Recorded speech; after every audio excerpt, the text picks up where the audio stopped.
আমার উম্মতের উপরে আমি তিনটা বিষয়ে ভয় করি। এক, আইম্মাতাম মুসিল্লিন, ভ্রান্ত হুজুর। হুজুর হবেন ভ্রান্ত, এটাই আমার ভয়।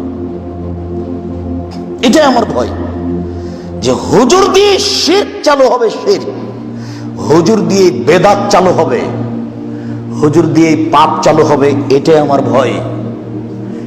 হুজুরের ব্যাপারে আল্লাহর নবী যত কঠিন কথা বলেছেন, আর কোন পাপীর ব্যাপারে এত কঠিন কথা বলেছেন তা আমার জানা নেই। আল্লাহ নবী বলছেন, আমি কতগুলো লোককে দেখলাম যাদের ঠোঁট এবং জিহ্বাকে কেটে নেওয়া হচ্ছে। আমি বললাম, জিবরাইল, এরা কারা? তখন জিবরাইল আলাইহিস সালাম বলছেন, এরা আপনার উম্মতের বক্তা, যারা বক্তৃতা করে বেড়ায় তারা। পৃথিবীর কোন মানুষের, কোন পাপীর, সে যত বড়ই পাপ করুন না কেন, তার ঠোঁট জিহ্বা কেটে নেওয়া হবে না হুজুর ছাড়া, সে যত বড়ই পাপ।